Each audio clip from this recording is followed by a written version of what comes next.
Då var det vår igen och därmed dags att ta tag i de normala underhållsåtgärderna på huset. Och idag är det dags att rensa hängrännorna.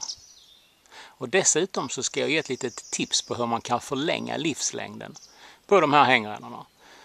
Som ni ser så är det då obehandlade galvaniserade hängrännor som sitter här och stuprör.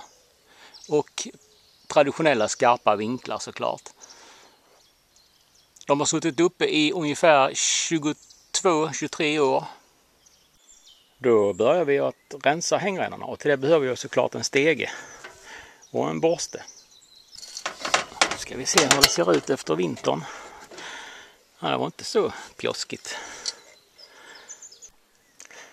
Här kan man också då se ett fenomen som inträffar.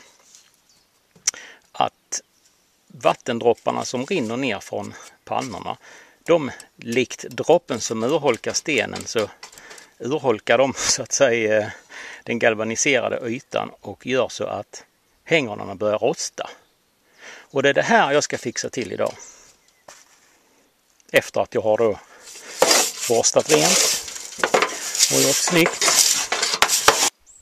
Har man gamla takpannor på huset så får man också en liten indikation i hängrännan efter vintern på nedbrytningen av de här takpannorna. Lite tegelfnas. Och det är sånt som har frostsprängt bort från pannorna. Vissa vintrar genererar jättemycket sånt här. Men i år så har det inte blivit så farligt. Jag tar bort lite mossa också.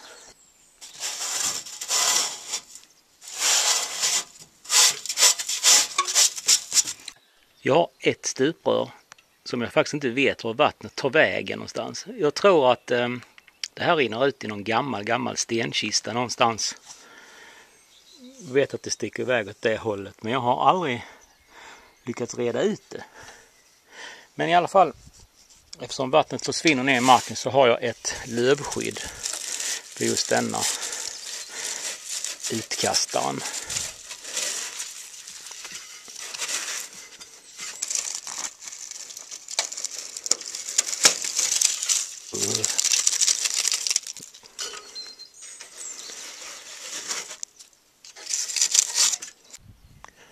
Just där lövskyddet har suttit så är det alltid lite extra fuktigt och geggigt. Så jag tar en stålborste och får väck allt det här inbekade fuktiga. Därefter går jag över resten av hängrännan med stålborsten och tar lite grann så här på rosten. Och när det här är färdigt så tänker jag blåsa rent och det gör jag med kompressorn.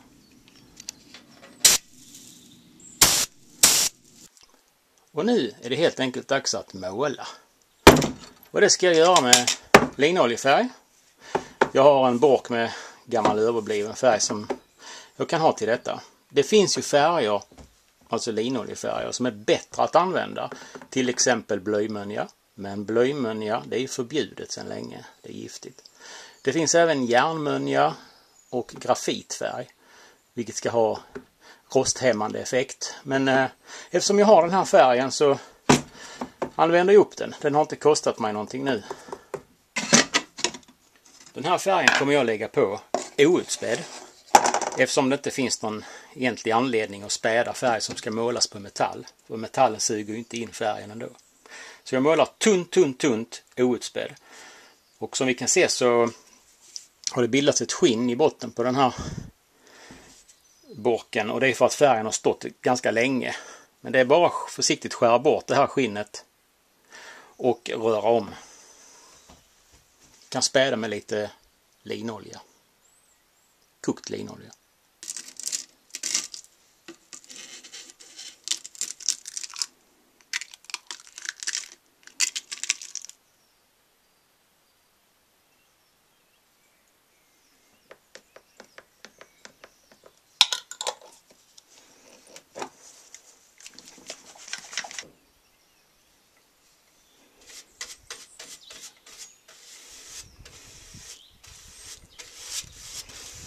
Eftersom metallen inte suger in oljan utan oljan kommer då att oxidera utanpå metallen.